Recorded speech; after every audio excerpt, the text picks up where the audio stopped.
How would you say that you first taught social studies? What classes did you teach when you became a teacher? Like sociology and history, right? I taught a lot of U.S. history. I taught AP history, psychology, current world problems. Mm-hmm. Taught all that kind of stuff. World history.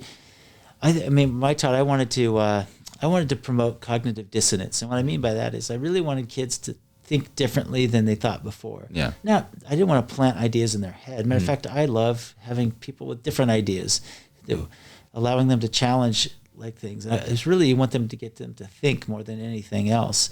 And I think if you teach them to think, they'll come up with the truth. You don't need to indoctrinate them or anything like that. So I think my goal was always to put things in front of them to challenge their existing thinking. And back when I was started, things like Columbus Day was kind of a given back then. I mean, it was just starting to think, well, maybe we should need to relook at it. So I promote articles there.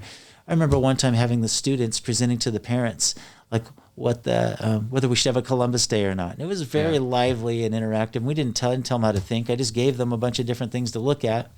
And it promoted, I thought, was a really dynamic kind of conversation. Like in my current world history class, I remember having a panel of people talking about what you should do for the homeless. Mm-hmm. Should you be building apartments? Should you be, and then we brought the whole perspective. We brought people from the downtown. And again, not trying to indoctrinate. I want people to hear all the different ideas, and our students were asking such good questions.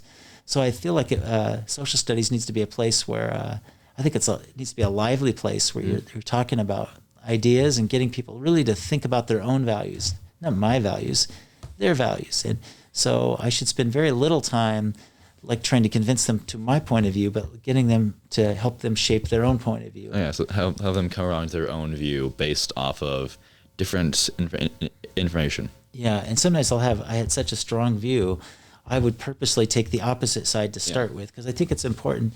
It's okay if they know my bias, but I also would question and say, did we give the other side enough weight? Did we actually, really, it was really important to me that they hear all the arguments and all the points of view, because they're going to hear them otherwise, and I want them to know where people are coming from. So, and sometimes people took a different point of view than I did, which was, to me, made the atmosphere in the classroom much better. If you have groupthink, that's a boring class.